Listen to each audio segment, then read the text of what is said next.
नमस्कार, जय हिंद, जय भारत।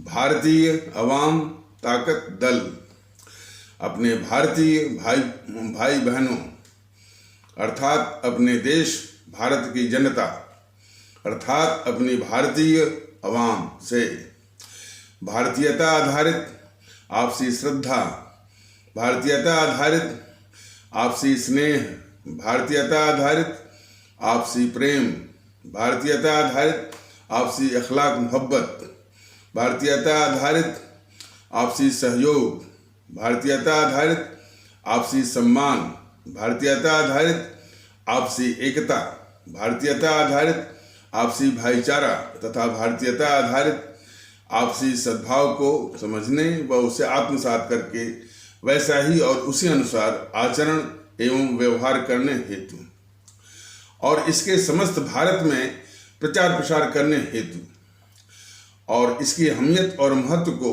प्रत्येक देशवासी को समझाकर उसे अपनाते हुए वैसा ही और उसी अनुसार आचरण एवं व्यवहार करने हेतु और प्रत्येक देशवासी को अपना ही भारतीय भाई बहन मानकर, समझकर, अपनाकर उनके साथ वैसा ही और उसी अनुसार आचरण एवं व्यवहार करने हेतु सतत, सदैव और हमेशा अदब के साथ, आदर के साथ अर्ज करता है, विनती करता है। आजकल एक नया शगुफा कह लीजिए या कुछ भी कह लीजिए, एक कश्मीर फाइल्स का, जो कि विवेक रंजन अग्निहोत्री द्वारा वो निर्देशित और अनुपम खेर द्वारा वित्त पोषित, फाइनेंस्ड कोई फिल्म है, मूवी है, उसकी चर्चाएं हैं और उसमें हमारे कश्मीरी पंडित कहे जाने वाले भारतीय भाई बहनों पर जो जुल्म और सितम हुआ है और उस कदर हुआ है, उनकी हत्या भी हुई है, उनकी हत्या हुई है और फिर उनको मजबूरन उनको अपना जो जन्म स्थान जो स्थान था जम्मू कश्मीर से उनको बाहर निकाला गया और आज वे इसी आज़ाद भारत में शरणार्थी का जीवन जीने को आज़ाद भारत के विभिन्न हिस्सों में और अधिकतर दिल्ली और कुछ मुंबई और कुछ और अन्य जगहों पर शरणार्थी का जीवन जीने को मजबूर है। यह देश के लिए बहुत बड़ा कलंक है, लेकिन इस कलंक को समझने के लिए जरूरी है कि देश ये जाने कि इसकी जड़ में कौन है, इसकी जड़ में कौन है और इसके बहाने कौन क्या षड्यंत्र रच रहा है इस देश के खिलाफ। ये दोनों पक्षों को समझने की आवश्यकता है। तो जब ये प्रकरण हुआ तो भारतीय जनता दल अपने आदरणीय भारतीय भाई बहनों से, अपनी आदरणीय भारतीय अवाम से कहना चाहता है कि इसकी जड़ में सिर्फ वो गद्दार जवाहरलाल नेहरू है और कुछ अंश तक वो गद्दार मोहनदास करमचंद गांधी है, जिसने कि इन दोनों ने मिल करके सिर्फ नेहरू को प्रधानमंत्री की सत्ता दिलाने के लिए देश बांट करके पाकिस्तान बनवाया और उसी पाकिस्तान को ये कश्मीर जो है, वो कश्मीर जो कि जिसका विलय अंतिम और पूर्ण रूप से भारत में हो चुका था और जिसके कारण वो कश्मीर भारत का अभिन्न अंग हो चुका था, उस कश्मीर को भारत विरोधी अंतर्राष्ट्रीय साम्राज्यवादी ताकतों के मंसूबों को पूरा करने के लिए उस कश्मीर को भारत विरोधी अंतर्राष्ट्रीय साम्राज्यवादी ताकतों, खास करके अमेरिका और पश्चिमी देश के मंसूबों को पूरा करने के लिए ये नेहरू कश्मीर को पाकिस्तान के हवाले करने की उसकी बहुत बड़ी साजिश है और साजिशों की एक लंबी फहरिस्त है। तो इसको समझने की आवश्यकता है, नंबर एक। दूसरा जो इससे भी महत्वपूर्ण पहलू है, भारतीय आवाम ताकत दल आज करीब जो है पौने 3 साल से देशवासियों को और देशवासियों में भारतीयता का माहौल लाने के लिए और भारतीयता आधारित जो है देशभक्ति, राष्ट्रभक्ति, मुल्क परस्ती, आवाम परस्ती लाने के लिए जो ये कोशिश कर रहा है और देख रहा है कि किस रास्ते में जो सबसे बड़ी बाधक है, ये ताकतें जो कि भारत विरोधी ताकतें हैं, और इन भारत विरोधी ताकतों का जो सरगना है वो है GNPC, गांधी नेहरू परिवार चांडाल चौकड़ी काकस, जिसको कि हमारे आदरणीय भारतीय भाई बहन भूल से या गलती से या भ्रम से कांग्रेस कहते चले आ रहे हैं, क्योंकि वो कांग्रेस है ही नहीं। ये बात शायद कई बार बताया जा चुका है, लेकिन इस बात को बार बार स्पष्ट करने की जरूरत भी है कि यह कांग्रेस नहीं है, यह तो एक पारिवारिक कुनबा है, पारिवारिक कोटेरी है, फैमिली कोटेरी है, जो कि उस संगठन पर गेंडुली मार करके बैठी हुई है और जिसे अपने हिसाब से, अपने स्वार्थ के अनुसार या एज पर इट्स ओन एक्सपीडियंस इसको चलाती है, घुमाती है और अपने निहित स्वार्थ में इसका इस्तेमाल करती है। लबेलुबा भी है, और जब भी चुनाव जीतती है तो इसी फैमिली कोटेरी के अंडे बच्चे ही वो देश का प्रधानमंत्री बनते आए हैं। और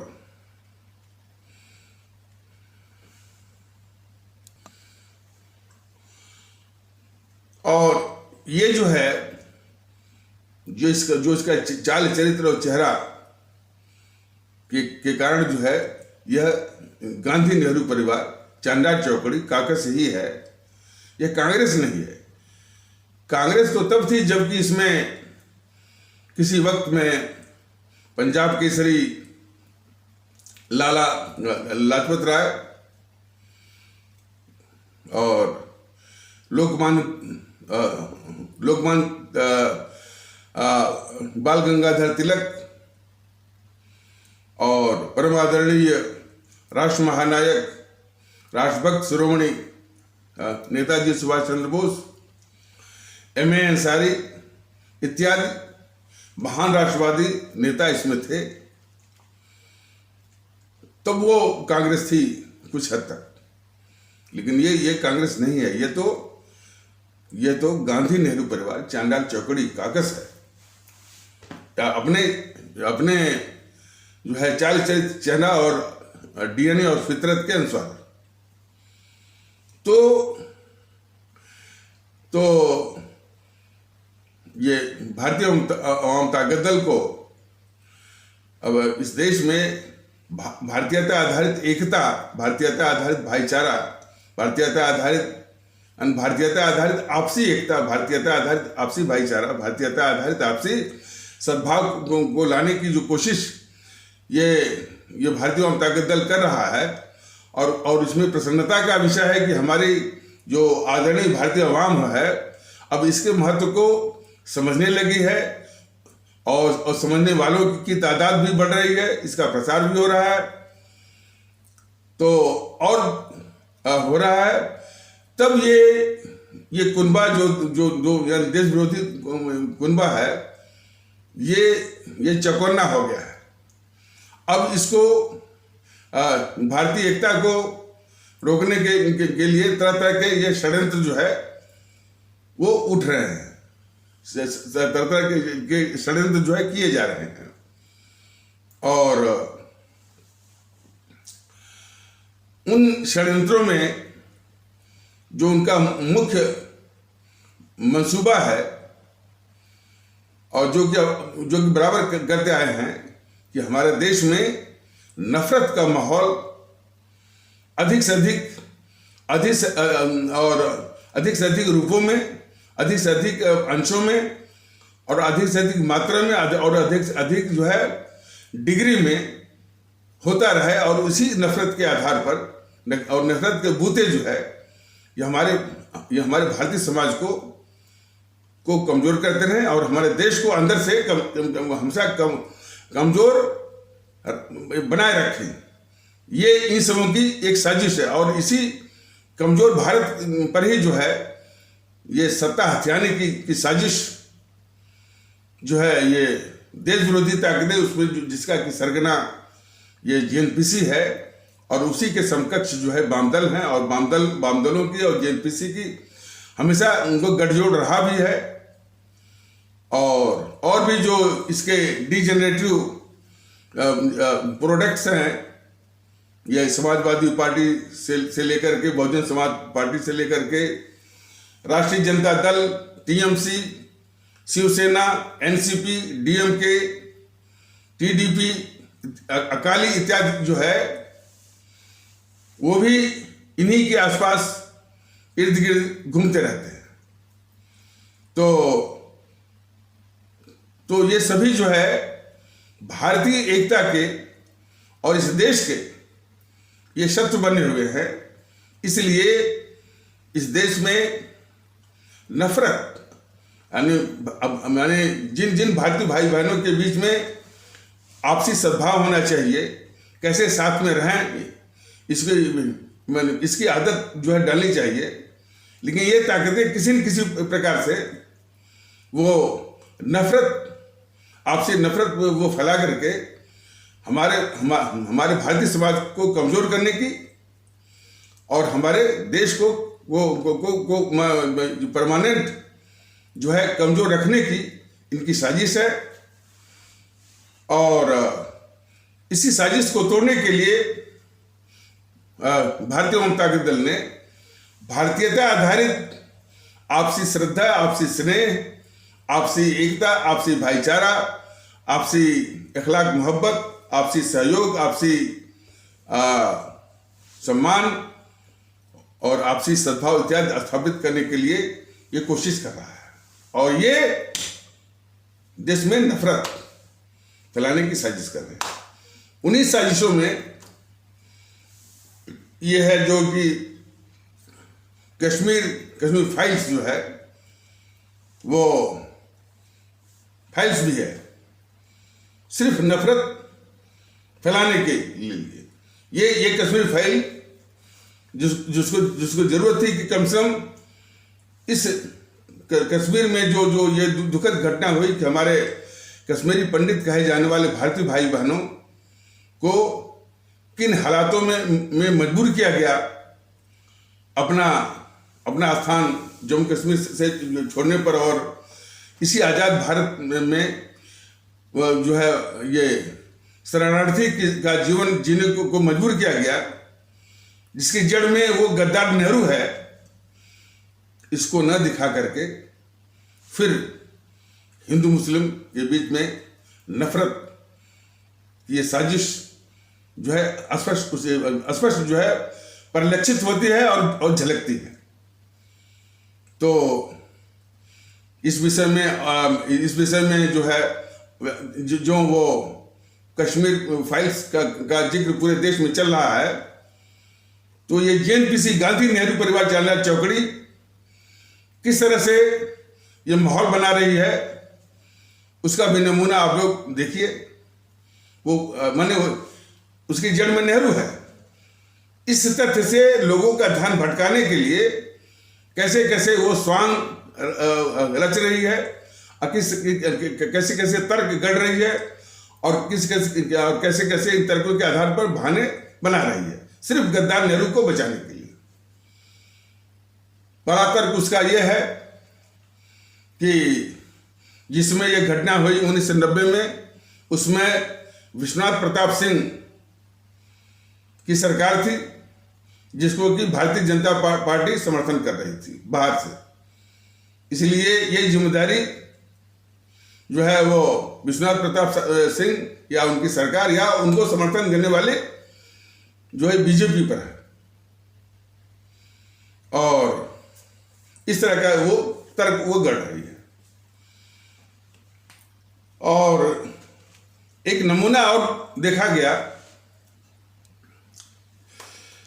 कि एक तर्क और ये गढ़ रही है, गांधी नेहरू परिवार चांदार चौकड़ी काकस, यानी जिस कश्मीर के इस तरह के हालात और भी हालात हैं और भी दुखद हालात हैं, जिसकी जड़ में वो गद्दार जवाहरलाल नेहरू है, तो इस हकीकत से लोगों का ध्यान इधर उधर भटकाने के लिए ये तरह तरह के झूठे तर्क जो है गढ़ रही है।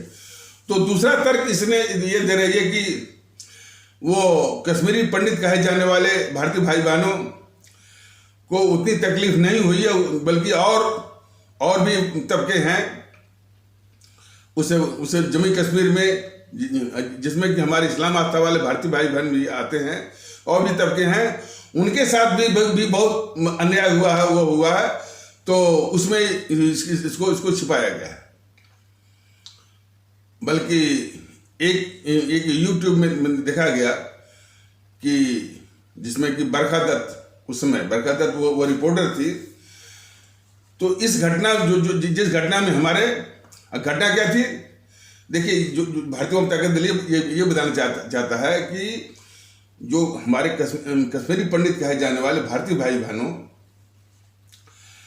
के साथ जो हुआ, वह जितना दिखाया गया है उससे कई गुना उनके साथ जुल्म सितम हुआ है। और हालांकि इसको बाद में मैं विस्तार से मैं बताऊंगा कि जुल्म सितम मतलब यह है कि एक दिन कम से कम 25 से 30 हमारे कश्मीरी पंडित कहे जाने वाले भारतीय भाई बहनों की हत्या जो है आतंकवादी करते हैं। हत्या करके पहले उनको आतंकित करते हैं, डराते हैं, और आतंकित करने के बाद वो आतंकवादी जो है वो मतलब कि मस्जिदों के लाउड स्पीकरों से चिल्ला करके बोल रहे थे। अच्छा, वो जितने भी आतंकवादी हैं कश्मीर के, वो अपने को कश्मीर का जो वो कश्मीर अपने को कश्मीरी बोलेंगे या पाकिस्तानी बोलते हैं, लेकिन उनके अलावा और लोगों को वो न तो कश्मीरी मानते हैं, न तो उनको कश्मीरी नहीं मानते हैं, उनको कहते हैं इंडियंस। तो हमारे कश्मीरी पंडित कहे जाने वाले भारतीय भाई बहनों की जिसकी 25 से 30 की संख्या में तादाद में इन आतंकवादियों ने जब हत्या करके उनको आतंकित कर लिया था या उनको डरवा दिया था, इसके बाद जो है यही आतंकवादी मस्जिदों के लाउड स्पीकरों से चिल्ला करके ये कहते थे कि ये इंडियंस मतलब कि कश्मीरी पंडित कहे जाने वाले भारतीय भाई बहन, यदि ये इंडियंस अपनी सलामती चाहते हैं तो अपनी जायदाद, अपनी बेटियों और अपनी बीवियों को छोड़कर चले जाएं। इतना अपमानजनक। और हमारे वो कश्मीरी पंडित कहे जाने वाले भारतीय भाई बहन मजबूर हो गए अपनी जान बचाने के लिए, और उनको जो जम्मू कश्मीर छोड़ना पड़ा, कश्मीर खास करके कश्मीर। तो ये अपमानजनक स्थिति है। तो उसके विषय में एक तो ये तर्क दे रहे जेएनपीसी की, उसमें विश्वनाथ प्रताप सिंह की सरकार थी और उस सरकार को भाजपा या भारतीय जनता पार्टी समर्थन कर रही थी, इसलिए ये दोनों जिम्मेदार है। दूसरा तर्क ये गढ़ रही है ये जेएनपीसी कि यह सिर्फ जो है वो कश्मीरी पंडित कहे जाने वाले भारतीय भाई बहनों के साथ नहीं हुआ, बल्कि इससे अधिक जुल्म सितम और भी जो तबके हैं जम्मू कश्मीर के, उनके साथ भी हुआ है और उनमें इस्लाम आता वाले भारतीय भाई बहन, ताकि इसकी गंभीरता को कम किया जाए। और उसमें एक बरखा दत्त है जो कि एनडीटीवी की जो है रिपोर्टर थी, वो किस तरह से वो रिपोर्टिंग कर रही थी, इसका नमूना यूट्यूब पर देखा गया। वो ये कह रही थी कि ये जो विषमता जो सामाजिक विषमता है, और ये कश्मीरी पंडित बहुत बने संपन्न थे, तो सामाजिक विषमता के चलते यह सामाजिक विषमता के खिलाफ ये आंदोलन था। ये इस तरह से रिपोर्टिंग जो है वो एनडीटीवी की पत्रकार जो है बरखा दत्त कर रही थी। तो अब देखिए, ये घिनौना किस्म का एक नरसंहार, घिनौना किस्म का जो है अत्याचार को एनडीटीवी वाली इसको पेंट कर रही थी, इसको रंग रही थी कि यह सामाजिक विषमता के खिलाफ आंदोलन। तो खैर इस तरह से, अच्छा, वो एनडीटीवी जो है इसी जेएनपीसी का स्पॉन्सर्ड मीडिया है, जिसका कि वो रवीश कुमार दूसरे को बोलता है गोदी मीडिया, सुपारी मीडिया, और इस तरह से बोलता रहता है। तो वो खुद ही गोदी है रवीश कुमार, या खुद उसका एनडीटीवी जो है वो वही गोदी मीडिया है, वही सुपारी मीडिया है। और जिस तरह की बातें वो कहता है वो खुद है। तो उसमें क्या मीडिया किस तरह से ये जो अत्याचार हुआ है, जुल्म सितम हुआ है हमारे कश्मीरी पंडित कहे जाने वाले भारतीय भाई बहनों के खिलाफ, किस तरह की रिपोर्टिंग किया और किस तरह से उसको पेश किया। तो ये, और वो भी चूंकि वो जेएनपीसी का मीडिया है, तो जेएनपीसी खुद और अपने गद्दार किस्म की मीडिया के द्वारा किस तरह से हमारे देश के खिलाफ और हमारे कश्मीरी पंडित कहे जाने वाले भारतीय भाई बहनों के खिलाफ किस तरह से साजिश कर रहे थे, इसको भी देश जाने। और इतने दिनों के बाद ये विवेक रंजन अग्निहोत्री जैसे लोग जब बना भी रहे हैं, तो वो कश्मीर फाइल्स करके, तो वो इस गद्दार नेहरू को उजागर न करके फिर वही जो है नफरत फैलाने वाली हिंदू मुस्लिम के बीच में नफरत फैलाने वाली वो गतिविधि, जो कि भारत को कमजोर करने के लिए देश के अंदर जो देश विरोधी ताकतें हैं, और अब तो जो भारत विरोधी जो ताकतें हैं वो माने जो इस देश के बाहर है, खास करके चीन और पाकिस्तान, उनका भी मंसूबा है कि कुछ एजेंटों को पाल करके एक परमानेंट नफरत का माहौल जो है वो बनाया जाए। तो इस पूरे परिदृश्य को, इस पूरे नजारे को जो है इसी रूप में देखे जाने की आवश्यकता है कि नेहरू तो गद्दार था ही, लेकिन इसमें भारत के माहौल को खराब करके नफरत का माहौल हमेशा जो है वो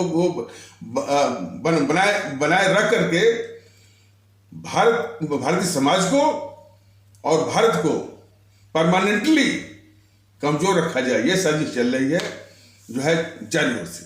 लेकिन इस बात को हमेशा ध्यान में रखने की जरूरत है कि ये सब कुछ जो है मोदी जी के शासन के तत्वाधान में चल रही है। कौन मोदी जी? जो राष्ट्रवाद का मुखौटा पहने हुए। तो भारत के खिलाफ ये जीएनपीसी, वाम दल, Samajwadi party, Bahujan Samaj party, TMC, RJD, NCP, Shiv Sena ही नहीं है। बताया गया है कि और भी रूपों में, और भी तबकों में भारतीय समाज के मीडिया का एक गिरोह है, और जिसमें कि इलेक्ट्रॉनिक मीडिया भी आता है, जिसमें कि टीवी चैनल आते हैं, और प्रिंट मीडिया या अखबार, उसका भी एक गिरोह है। बौद्धिक वर्ग का भी गिरोह है, जिसको कि कभी कभी जो है वो बारूदी, जिसको कभी कभी बारूदी बौद्धिक वर्ग कहते हैं, इंटेलेक्चुअल टेररिस्ट कहते हैं, अर्बन नक्सल कहते हैं। तो बौद्धिक वर्ग का भी एक गिरोह है। और फिर पत्रकारों का एक गिरोह है, लुटेन गिरोह है,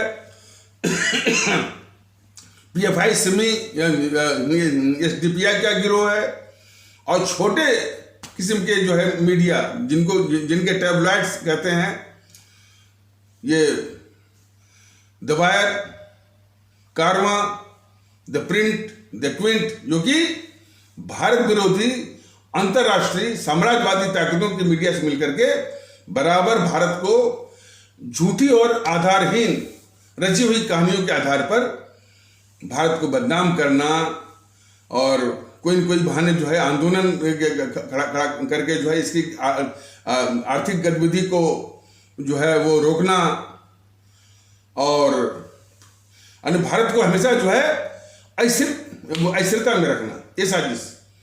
जैसा कि बताया गया है कि वो मेधा पाटकर और अरुंधति राय नर्मदा बचाओ आंदोलन के नाम पर सालों साल भारत की प्रगति को ये सब वो रोके हुए थे।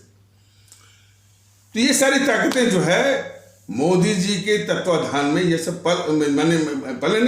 फल फूल रही हैं और देश विरोधी हरकतों में सक्रिय हैं, मोदी जी के राष्ट्रवादी सरकार के अधीन। और जबकि उनकी ड्यूटी बनती थी, उनका एक राष्ट्रवादी कर्तव्य बनता था कि इन सारी ताकतों को पस्त करें, इनको पंगु करें, इनका नाश करें, इनको देश के बाहर करें। लेकिन ये राष्ट्रवादी ये जो है राष्ट्रवाद का मुखौटा पहन करके इन सारी ताकतों को मैंने नष्ट करने के बजाय, पंग करने के बजाय, पस्त करने के बजाय, बाहर देश के बाहर निकालने के बजाय इन सबको ही पाल रहे हैं। तो इसलिए देश विरोधी हरकत में श्री मोदी जी का भी बहुत बड़ा हाथ है, देश ये जाने। तो खैर, और इसको बड़ी गंभीरता से पहचानने की जरूरत है। तो आइए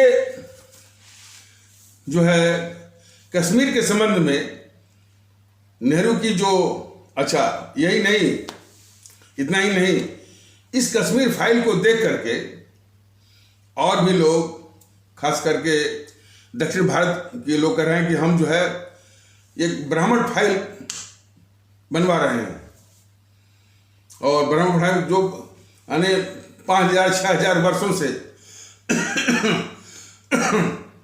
ब्राह्मणों ने क्या अत्याचार किया है इस समाज पर, वो लेकर के हम फिल्म बनाएंगे। और इसी प्रकार और जो नफरत के प्रकरण को लेकर के भारत में जो है वो आग लगाई जाएगी।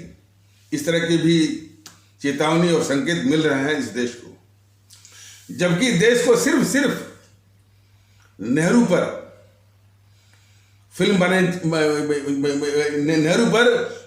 बनाई जानी चाहिए, नेहरू फाइल्स। और वो नेहरू फाइल्स जो है कई फेजेस में, कई चरणों में, कई चैप्टर में, बल्कि सैकड़ों चैप्टर में नेहरू फाइल्स बनाइए और फिल्म बनाइए, बनाने की जरूरत है। और देश को बताइए, कई चैप्टर हैं। जम्मू कश्मीर का मामला है, तिब्बत का मामला है, लद्दाख का मामला है, अरुणाचल प्रदेश में जो भूमि जो दे के उसका मामला है, आजाद जिसको आज़ाद कहते हैं, मतलब कि 15 अगस्त 1947। उसके बाद फिर ये नेहरू जो है अंग्रेज को ही देश का मुखिया बनाता है, गवर्नर जनरल। तो भारत यानी आज़ाद कहने के बाद भी देश को कैसे ये गद्दार जवाहरलाल नेहरू देश को गुलाम बनाता है। मैंने देश के ऊपर एक अंग्रेजी गवर्नर जनरल माउंटबेटन को वो थोप करके किस तरह से सत्ता हथियाने के हवस में जो है ये यानी वो देश बांटता है, पाकिस्तान बनता है। और उस विभाजन में हमारे 25 से 30 लाख लोगों की जान जाती है, 3 करोड़ से ऊपर लोगों के घर उजाड़ते हैं।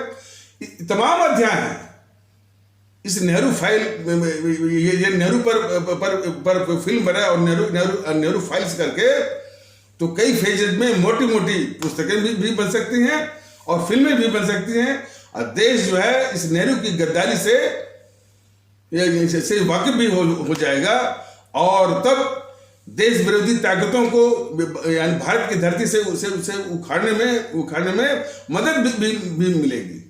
और जब जीएनपीसी उखड़ेगी तो वाम दल अपने आप जो है उखड़ जाएंगे, समाजवादी पार्टी अपने आप उखड़ जाएगी और जितना भी टीएमसी वगैरह सब इस देश की और ये सभी जो है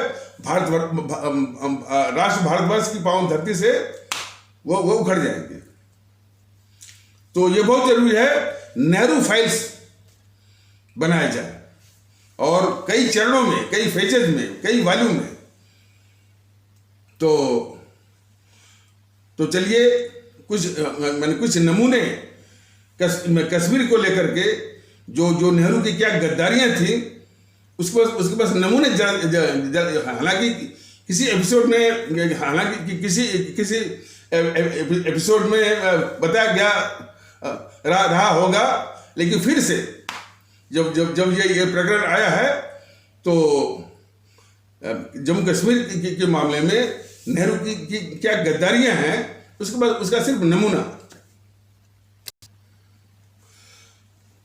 जब 559 रियासतों का विलय ये करवा दिए थे हमारे सरदार वल्लभ भाई पटेल भारत में, तो 3 बस रह गए थे, हैदराबाद, जूनागढ़ और ये जम्मू कश्मीर।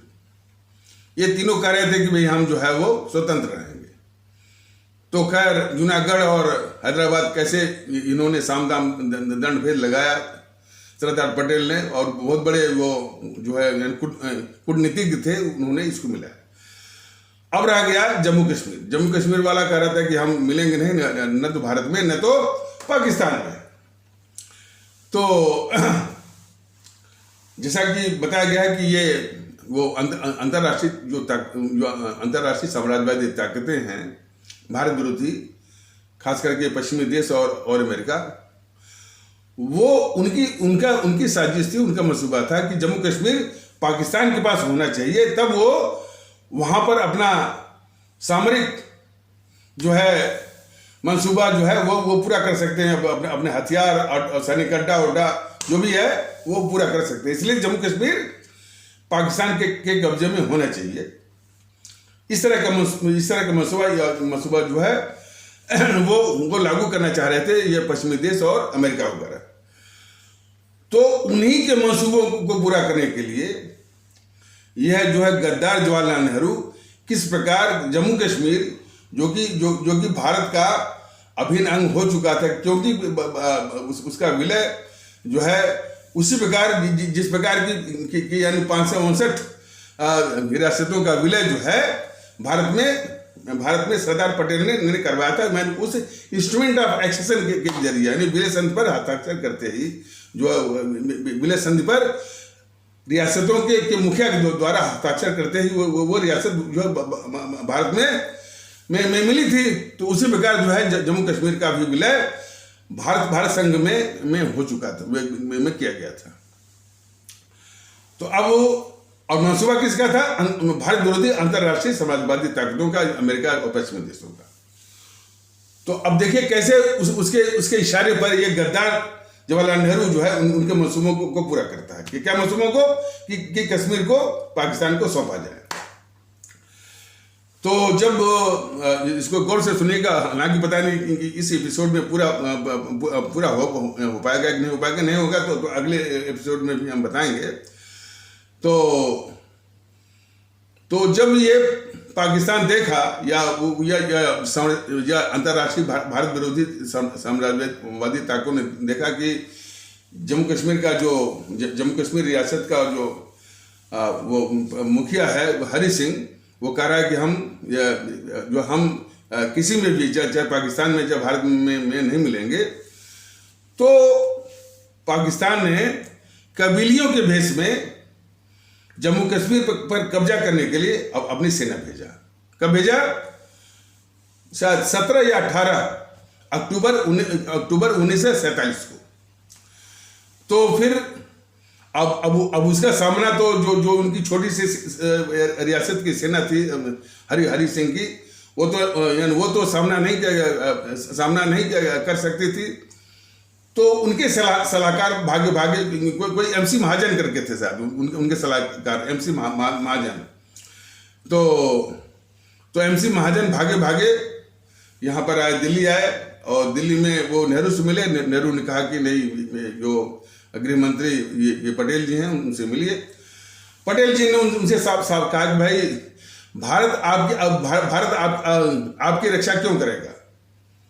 तो और भारत आपकी रक्षा क्यों करेगा और भारत जो है सेना क्यों भेजेगा? तो तुरंत जो महाजन महोदय थे, जो उनके सलाहकार थे हरि सिंह के, तो वो जो है जाकर बताया कि भाई वो घर में कि जब तक जो है जम्मू कश्मीर भारत में विलय नहीं होगा, या भारत का अंग नहीं होगा, तब तक जो है भारत की सेना आ नहीं सकती। तो हरि सिंह खुद आए और जो विलय संधि या इंस्ट्रूमेंट ऑफ एक्सेशन पर दस्तखत किए, और फिर वो इस प्रकार जो है वो जम्मू कश्मीर का भारत में विलय हो गया। तब इसके बाद जो भारत की फौज, भारत की सेना जो है वो जम्मू कश्मीर गई। उसमें सड़क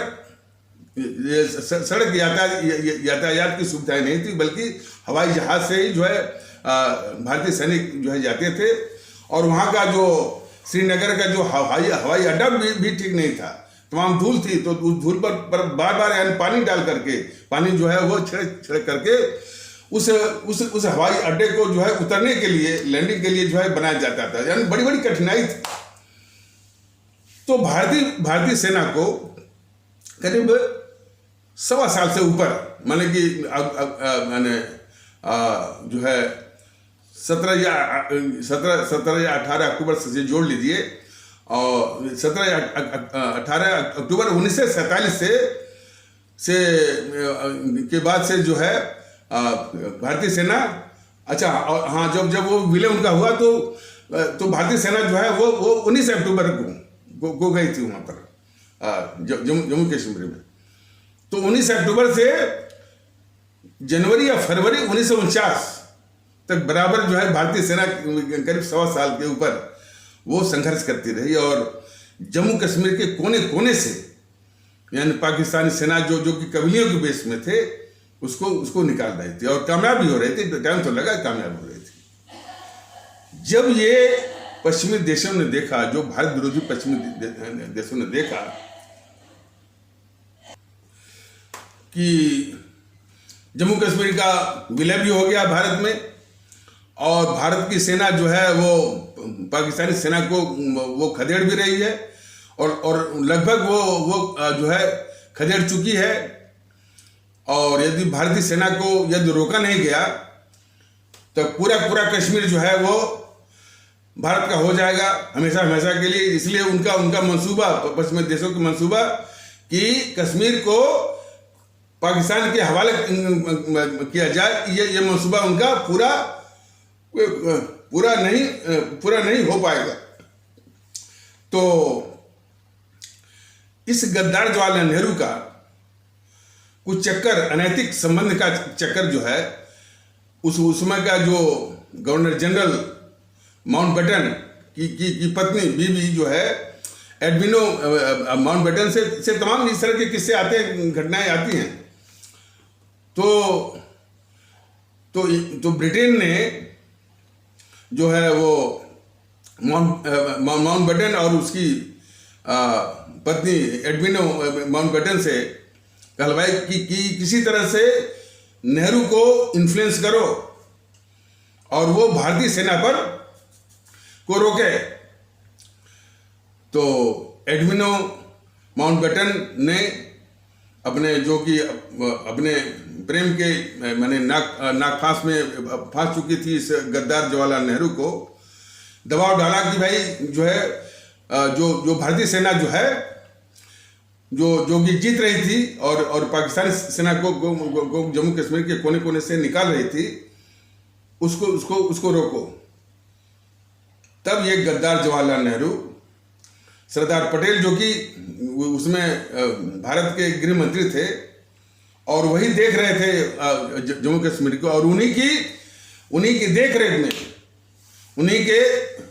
उन्हीं की देख रेख में या उन्हीं के सर्विलेंस कर लीजिए या उन्हीं के सुपरविजन में मैंने ये भारतीय सेना जो है जो जीत रही थी और पाकिस्तानी सेना को जम्मू कश्मीर के कोने कोने से निकाल करके वो खदेड़ रही थी। तो और जम्मू कश्मीर का मामला यानी उन्हीं के अधीन जम्मू कश्मीर का मामला सरदार पटेल जो कि इसमें भारत के गृह मंत्री थे उन्हीं का अधीन था। तब ये गद्दार जवाहरलाल नेहरू उनसे कहता है कि सरदार जी जम्मू कश्मीर का मामला अब मैं देखूंगा, आप बाकी जो है आप बाकी हिंदुस्तान देखिए। वो जम्मू कश्मीर का मामला सरदार पटेल के हाथों से छीन करके ये गद्दार जवाहरलाल नेहरू अपने हाथ में लेता है, पहली गद्दारी। जबकि उनके देखरेख में उनके सुपरविजन और उनके सर्वेलेंस में भारतीय सेना वो जो है वो कश्मीरी भारतीय सेना जो है पाकिस्तानी सेना को परास्त करके कोने कोने से निकाल करके खदेड़ रही थी। तो जबरन जो है जम्मू कश्मीर का मामला जो है वो सरदार पटेल के हाथों से ये गद्दार जवाहरलाल नेहरू अपने हाथों में लिया और अपने हाथों में लेते ही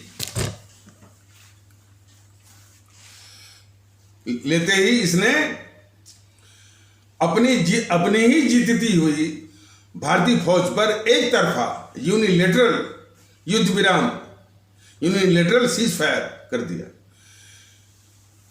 आप कभी विश्व का इतिहास ढूंढ लीजिए कि कोई ऐसा जो कि कोई शासक जो है एक तरफा अपनी जीतती हुई सेना पर जो है और कौन सेना जो कि हमारे दुश्मन पाकिस्तान की सेना को हरा रही थी, कोने कोने से भगा रही थी, उस पर ये गद्दार जवाहरलाल नेहरू जो है हमारे एक तरफा उसने जो है यानी युद्ध विराम किया, यानी ये युद्ध विराम थोपा। और यदि हमारी भारतीय सेना को कुछ ही दिन और मिल जाते, हफ्ते 10 दिन 15 दिन या 1 महीना और, जो कि 1.25 साल से जो कि लगभग 1.25 साल से युद्ध कर रही थी और लड़ रही थी, तो उसको महज जो है कुछ 10-20 दिन या अधिक से अधिक 1 महीना मिल जाता तो पूरे कश्मीर से जो है कश्मीर से पाकिस्तानी सेना को खदेड़ करके बाहर कर दी होती। लेकिन इसी गद्दार जवाहरलाल नेहरू के एक तरफा युद्ध विराम यानी यूनिलेटरल सीज फायर थोपने से हमारी भारतीय सेना पूरे जम्मू कश्मीर से पाकिस्तान सेना को भगा न सकी। मतलब कि कुछ हिस्सा जो कुछ जम्मू कश्मीर का कुछ हिस्सा जो है वो अपनी भारतीय फौज जीत नहीं सकी। तो वही हिस्सा जो कि हमारी भारतीय फौज के द्वारा इस गद्दार जवाहरलाल नेहरू के कारण जो जीत नहीं सकी, वही बन गया आपका पाक अधिकृत कश्मीर या पाक ऑक्युपाइड कश्मीर POK। वो पीओके यानी जो कि जीता नहीं जा सका हमारी फौज के द्वारा, और इस गद्दार जवाहरलाल नेहरू के कारण तो वो पीओके मसला जो है हमारी कश्मीर समस्या का नासूर बन गया है। ये भी गद्दारी इस गद्दार जवाहरलाल नेहरू की हमारे सभी भारतीय भाई बहन, हमारे सभी आदरणीय भारतीय भाई बहन इसको देखें। ये गद्दार जवाहरलाल नेहरू देखा कि भाई इससे तो इस जम्मू कश्मीर का एक टुकड़ा ही जो है वो पाकिस्तान के को सौंपा जा सका। पूरा मंसूबा तो इसका पूरा नहीं हुआ। तो वो जम्मू कश्मीर जिसका कि विलय भारत में अंतिम और पूर्ण रूप से हो चुका था, और विलय अंतिम पूर्ण रूप से होने के कारण भारत का एक अविभाज्य अंग इनअलाइनेबल मैंने इसका एक आर्गन भारतीय संघ का बन चुका था, तो बन चुका था, और जिसका कि एक पोर्शन पाक अधिकृत कश्मीर के रूप में वो पाकिस्तान को सौंप चुका था। तो इसको संतोष नहीं हुआ, इसका मंसूबा, इसकी प्लानिंग तो पूरे जम्मू कश्मीर को पाकिस्तान को सौंपने की थी। तो फिर आगे कौन सी गद्दारी करता है जरा सुनिए। इसने इस मसले को वहां ले गया संयुक्त राष्ट्र संघ। कोई ऐसा करता है? गांव गिराज में देखते हैं कि भाई जो जमीन अब आपकी खुद की होती है, तो क्या आपके घर का कोई सदस्य या मुखिया उस जो आपकी जमीन खुद की है उसको पंचायत में ले जाएगा?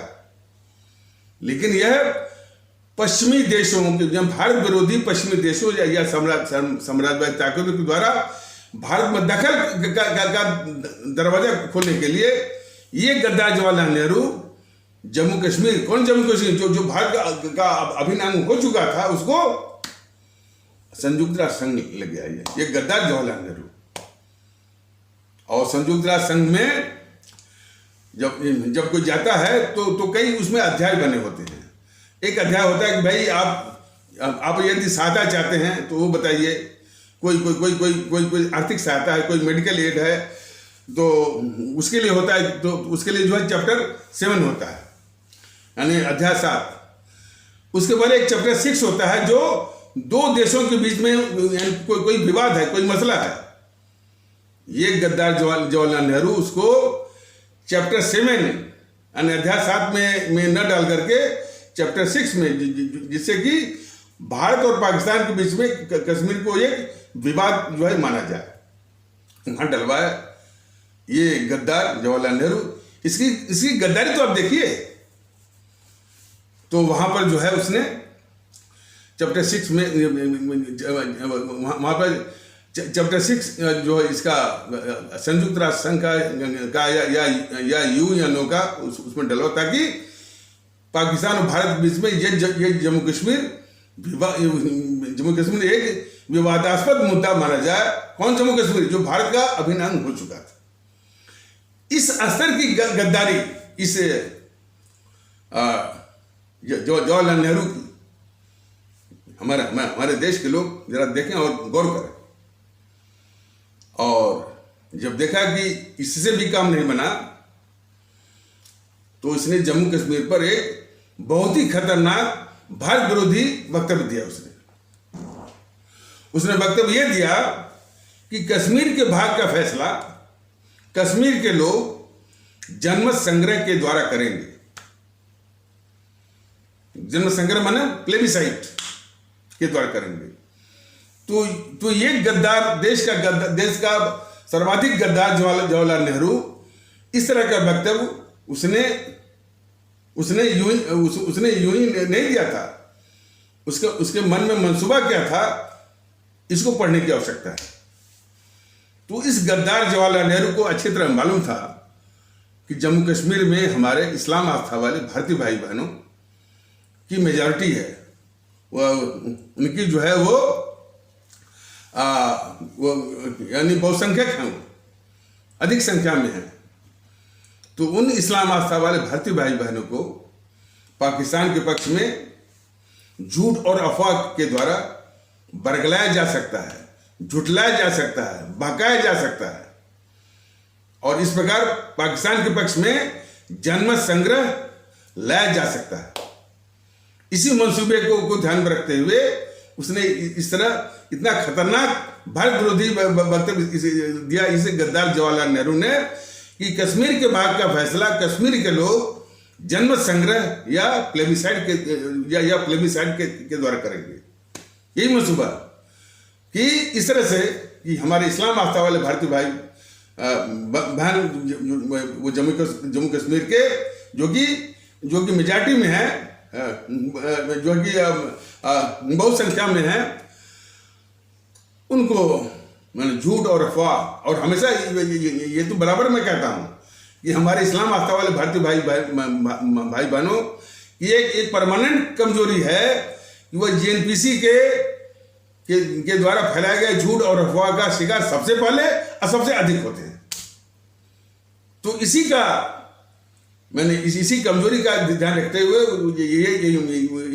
वो जवाहरलाल नेहरू इतना खतरनाक देश विरोधी वो वक्तव्य वो देता है कि जम्मू कश्मीर के भाग का फैसला जम्मू कश्मीर के लोग जनमत संग्रह के द्वारा करेंगे, ताकि जनमत संग्रह के द्वारा जो इस साजिश के द्वारा यानी जम्मू कश्मीर को पाकिस्तान के हवाले किया जा सकता है। लेकिन तब भी दाल नहीं गली, तभी भारत को हालांकि जो बहुत बड़ी दिक्कत हुई, लेकिन वो जनमत संग्रह को बताया कि भाई इसमें पाकिस्तान यानी दोनों देशों की सेनाएं नहीं होनी चाहिए, तभी वो जनमत संग्रह जो है वो सही जनमत संग्रह सही माना जाएगा। इस तरह की बातें हैं, और भारत बराबर जबकि भारत के गले की फांस बन गया था। गद्दार नेहरू का इस तरह का वक्तव्य जो है भारत के लिए गले की फांस बन गया था। और बार बार भी पाकिस्तान कहता भी है कि आप अपने प्रधानमंत्री पंडित नेहरू उस वक्तव्य को याद करिए, उसको पूरा करिए, जो उन्होंने कहा था कि जम्मू कश्मीर में, या जो भी उन्होंने कहा था कि कश्मीर के भाग का फैसला जम्मू कश्मीर के लोग जनमत संग्रह के द्वारा करेंगे, बराबर कहता है। तो जब इससे भी उसकी दाल नहीं गली, कौन सी दाल, कि वो जम्मू कश्मीर को पाकिस्तान के हवाले नहीं कर पाया, तो उसने क्या किया कि एक संवैधानिक छल करके, कॉन्स्टिट्यूशनल फ्रॉड करके धारा 370 और धारा 35 से भारत के संविधान में उस जम्मू कश्मीर को एक स्पेशल स्टेटस, विशेष दर्जा के रूप में दिया। और इसका लबे लुबाब ये था कि जम्मू कश्मीर भारत के संसाधनों का प्रयोग करेगा, यानी भारत के संसाधनों, रुपया पैसा, आर्थिक जो है संसाधनों पर तो वो पलेगा, लेकिन वो जो है भारत का उस पर कोई नियंत्रण नहीं होगा। भारत के लोग न तो वहां बस सकते हैं, न तो कोई जमीन वो खरीद सकते हैं। और हमारे भारत के जो यहाँ तक कि इस्लाम आस्था वाले भारतीय भाई बहन भी, वो भी जम्मू कश्मीर में न तो बस सकते हैं, न तो जमीन ले सकते हैं, और न तो कोई व्यापार कर सकते हैं, और वो जो है भारत में संबंध बना सकते हैं। लेकिन भारत के हमारे इस्लाम आस्था वाले भारतीय भाई बहन जो है कोई संबंध भी उनसे नहीं बना सकते हैं, जबकि वो जम्मू कश्मीर के इस्लाम आस्था वाले भारतीय भाई बहन वो पाकिस्तान से संबंध वो बना सकते हैं। हर तरह से लबेल यही था कि वो भारत के संसाधनों पर पलेगा, भारत के संसाधनों का वो इस्तेमाल करेगा, उसका उपयोग करेगा, लेकिन उस जम्मू कश्मीर पर भारत का कोई नियंत्रण नहीं होगा। इस तरह का एक खतरनाक व्यवस्था जो है वो संवैधानिक छल करके धारा 370 और 35 से, हालांकि उसको बोलते कि टेम्पोररी है, फलाने ढिकाने, ये बीजेपी वाले बस इतने बार बोलते हैं, लेकिन नेहरू की इस गद्दारी को बीजेपी वाले बराबर छिपाते हैं। तो बीजेपी वाले कम गद्दार नहीं है इस देश के, नेहरू की गद्दारियों को छिपाने वाला। तो जब ये संवैधानिक छल के द्वारा धारा 370, धारा 35 से भारत के संविधान में जोड़ने की बात थी, तो इस गद्दार जवाहरलाल नेहरू का एक चमचा था शेख अब्दुल्ला, तो शेख अब्दुल्ला को कहा कि इसमें संविधान का माने संविधान बनने का वो दौर चल रहा है। ड्राफ्टिंग कमेटी के चेयरमैन हमारे बाबा साहब भीमराव अंबेडकर हैं, जाकर उनसे मिलो और ये बात समझाओ और वो इसकी व्यवस्था कर देंगे। बाबा साहब ने उस मसौदे को देखा और देखते ही भांप गए और उस शेख अब्दुल्ला से उसके मुंह पर कहा कि अच्छा तो तुम खाओगे भारत का और गाओगे पाकिस्तान का। उसको जो है उसके मुंह पर कहा शेख अब्दुल्ला, जो कि चमचा था जो है गद्दार नेहरू का। तो और बाबा साहब ने साफ मना कर दिया कि हम इस तरह का विश्वासघात मैं अपने देश के खिलाफ नहीं कर सकता। भगा दिया उसको, शेख अब्दुल्ला को भगा दिया। तो फिर ये नेहरू बोला कि नेहरू इस मसले को अपने हाथ में लिया और फिर उसमें के जो राष्ट्रपति थे हमारे डॉक्टर राजेंद्र प्रसाद, उन पर दबाव डाला कि आप जो है वो जो एक वो प्रेसिडेंशियल ऑर्डर का, राष्ट्रपति आदेश का एक मसौदा बना, उस पर दस्तखत करने के लिए दबाव बनाया राजेंद्र प्रसाद के ऊपर। राजेंद्र प्रसाद ने जब काफी इसका विरोध कर रहे थे तो बस ये बोलकर टाल दिया कि पहले आप दस्तखत करिए, बाद में जो कोई भी इस तरह से विवाद होगा तो बात कर लेंगे, लेकिन पहले दस्तखत करिए। तो उनसे दबाव डाल करके जो है प्रेसिडेंशियल ऑर्डर के रूप में, माने इसलिए कि देखिए कोई भी संवैधानिक प्रावधान करना है, संशोधन करना है, तो जो संवैधानिक प्रक्रिया है संसद के द्वारा ही जो है वो की जा सकती है। लेकिन इसने प्रेसिडेंशियल ऑर्डर के द्वारा छल करके वो धारा 370 और धारा 35 से जुड़वाया, विशेष दर्जा वो दे करके कि वो जम्मू कश्मीर भारत के संसाधन का, रुपया पैसे का, खर्चे का वो इस्तेमाल तो करेगा, लेकिन भारत का नियंत्रण नहीं होगा उसको। तो इस प्रकार वो जम्मू कश्मीर यानी जिसकी प्रॉक्सिमिटी काफी हर मामलों में वो पाकिस्तान के साथ, माने पाकिस्तान के लोगों के साथ वो संबंध करेगा। भारत के लोग को विशेष करके भारत में रहने वाले हमारे इस्लाम आस्था वाले भारतीय भाई बहन वहाँ संबंध भी नहीं बना सकेंगे। तो इस तरह की बात के चलते जो है वो पाकिस्तान परस्तों का जो है वो पूरा स्वर्ग हो गया। तो इस प्रकार वो जम्मू कश्मीर जो कि भारत के संसाधनों पर पल रहा था, वह जम्मू कश्मीर जो है आतंकवादियों का, अलगाववादियों का और पाकिस्तान परस्तों का एक स्वर्ग बन गया। और वो स्वर्ग जो है एक वर्चुअल जो है कॉलोनी बन गया, उपनिवेश बन गया पाकिस्तान का। तो पाकिस्तान को जीतने की आवश्यकता नहीं पड़ी, ये खुद एक कॉलोनी बना दिया। इस गद्दार जवाहरलाल नेहरू ने पाकिस्तान का एक कॉलोनी बना दिया जो कि अलगाववादियों का, पाकिस्तान परस्तों का और जो है आतंकवादियों का स्वर्ग हो गया। और आतंकवादियों का हौसले, उनकी गतिविधियां इस कदर वो बढ़ने। अच्छा, उसमें शासक कोई भी आया हो, शेख अब्दुल्ला आया, फारूक अब्दुल्ला आया और वो कोई जो है गुलाम बख्शी आया, कोई भी आया, लेकिन माहौल वही था। तो आतंकवादियों के हौसले इस कदर बढ़ते गए कि उनको कश्मीरी पंडित कहे जाने वाले भारतीय भाई बहन वो उनको खटकने लगे। तो उनको जम्मू कश्मीर से बाहर निकालने की ये साजिश का ये परिणाम है कि वही हमारे कश्मीरी पंडित कहे जाने वाले भारतीय भाई बहनों की 25 से 30 लोगों की निर्मम हत्या किया इन आतंकवादियों ने। एक दिन हत्या का मुख्य उद्देश्य था हमारे कश्मीरी पंडित कहे जाने वाले भारतीय भाई बहनों को आतंकित करना, उनको जो है उनको टेरराइज करना, भयाक्रांत करना। तो वो बहुत डर गए। जब डर गए तब यही आतंकवादी मस्जिदों के लाउड स्पीकरों से और इतना घिनौना, इतना अपमानजनक वो घोषणा कर रहे थे कि ये इंडियंस वो किसको बोलते थे? हमारे कश्मीरी पंडित कहे जाने वाले भारतीय भाई बहनों, इसलिए कि वो अपने को तो इंडियन मानते ही नहीं थे, वो आतंकवादी।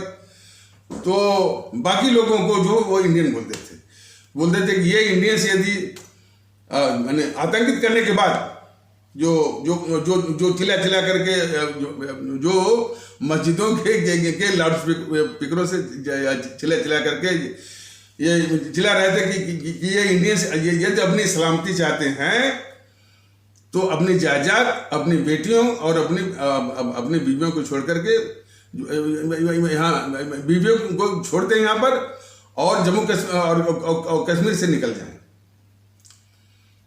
और हमारे कश्मीरी पंडित कहे जाने वाले जो है ये भारतीय भाई बहन जो है वो मैंने भयाक्रांत होकर के, डर करके, आतंकित होकर के उनको मजबूरन जो है अपना जन्म स्थान, अपना कर्म स्थान जो है वो कश्मीर छोड़ना पड़ा और हमारे इसी आज़ाद भारत में शरणार्थी का जीवन जीने को मजबूर हुए। तो इस प्रकार इसकी जड़ में आतंकवादी तो हैं, लेकिन वो आतंकवादी जो है वो किसकी फौज है? इस गद्दार जवाहरलाल नेहरू की। तो इस सब के प्रकरण में सिर्फ प्रकरण में इस समस्या की जड़ में वो जो है वो गद्दार जवाहरलाल नेहरू है। लेकिन ये बीजेपी वाले कभी भी इस गद्दार जवाहरलाल नेहरू को उजागर होने नहीं देते। यहाँ तक कि अब आप लोगों ने देखा होगा जब ये धारा 370 से हटाने का तमगा लूट रहे थे तब भी इन गद्दार बीजेपी वालों ने इस गद्दार जवाहरलाल नेहरू की जम्मू कश्मीर मामले पर गद्दारियों को उजागर नहीं किया। आप लोग देखते होंगे कि जब भी ये जम्मू कश्मीर में आतंकवादियों का मामला उठता है तो वो जो है तुरंत जो है वो हिंदू बनाम मुस्लिम जो है वो बन जाता है। तो जरूरत इस बात की है कि जम्मू कश्मीर का जो भी मसला हो, जो भी समस्या हो, मसला जो भी समस्या हो, आतंकवाद का हो, अलगाववाद का हो, पाकिस्तान परस्ती का हो, यहाँ तक कि हमारे कश्मीरी पंडित कहे जाने वाले भारतीय भाई बहनों के खिलाफ इतना घिनौना अत्याचार का मामला हो, उसकी जड़ में सिर्फ गद्दार जवाहरलाल नेहरू। ये हकीकत, ये खुलासा सभी भारतीय भाई बहनों को जानना भी चाहिए। और जो है जितने भी चमचे हैं, जीएनपीसी उनसे पूछना चाहिए। और इन चमचों के भी जो चमचे जो संगठन है समाजवादी का, वो जो अखिलेश है, समाजवादी के जो मुलायम है, उससे भी पूछे कि तुमने इस तथ्य को क्यों छुपाया। मायावती से भी पूछिए कि तुमने आतंक यानी मुंह बंद क्यों रखा। जो ममता बनर्जी है देश की दुश्मन, उसने भी देश की जनता पूछे कि तुमने जो है नेहरू की कश्मीर मान पर जो गद्दारियों की जो फहरिस्त है इसको तुमने क्यों छुपाया। आरजेडी से भी पूछिए, शिवसेना से भी पूछिए, जो शरद पवार है उसे भी पूछिए। इन सारे देश के दुश्मनों से हमारे देश की जनता पूछे और बीजेपी से भी पूछे कि तुमको तो मालूम था, तुमको तो मालूम है, तुमने इस गद्दार जवाहरलाल नेहरू की गद्दारियों को जब वो मौका था, जब आपने जो हटाया 370 और 35 से, तब क्यों नहीं कहा। और आज भी 370 और 35 से हटाने का बराबर तमगा लूटते हैं, चुनाव का माहौल बनाते हैं और वोट बटोरते हैं। लेकिन जो सबसे बड़ा जो राष्ट्रीय कर्तव्य है कि जो इस देश का जो सबसे बड़ा गद्दार है उसकी गद्दारी का खुलासा करें देश के सामने, उसको नहीं करते। बाकी तो जो है जेएनपीसी इसको छिपाने के लिए तमाम कुतर्क, तमाम इस तरह के माने झूठे तर्क और झूठ और अफवाह का सहारा लेते हुए कुतर्क तो गढ़ती ही है। तो कहने का मतलब कि सिर्फ कश्मीर फाइल बना करके इन देश विरोधी ताकतों का, भारत विरोधी ताकतों का जो मंसूबा है कि देश में नफरत फैला करके हमारे देश को कमजोर करना, इस साजिश में ये विवेक रंजन अग्निहोत्री या अनुपम खेर जैसे लोग इसमें शामिल ना हो। उनको बनाना है तो सिर्फ जो है नेहरू फाइल बनाए, और नेहरू फाइल जो है कई फेजेज में, कई चरणों में, सैकड़ों चरण हो जाएगा, और हर एक चरण जो है मोटी मोटी पुस्तक भी बन सकती है और लंबी लंबी फिल्म भी बन सकती है। देश का बहुत कल्याण होगा। देश कम से कम इन गद्दारों को, देश को इन गद्दारों को, इनकी गद्दारी से वाकिफ होगा, परिचय होगा, और इनसे और इस तरह के गद्दारों से देश निजात पाने में जो है वो कामयाब होगा। जरूरत इस बात की है। तो इस कश्मीर फाइल पर और भी खुलासे जो है वो भारतीय जनता दल आवश्यक समझता है, लेकिन बात वही है कि ये सारी साजिश है देश में नफरत फैलाने की, और ये मंसूबा किसका है?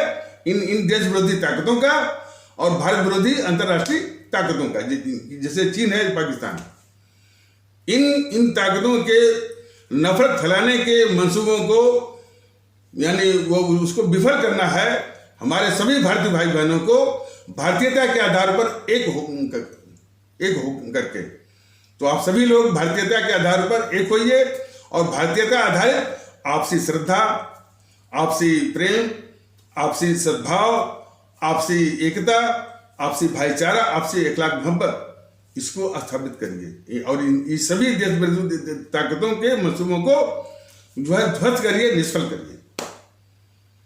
ये वक्त की मांग है, और भारत को महफूज रखने के लिए भी आवश्यक है। तो इन्हीं आवश्यक शब्दों के साथ इस आवश्यक परिचर्चा को यहीं पर विराम दिया जाता है। तब तक के लिए नमस्कार, जय हिंद, जय भारत।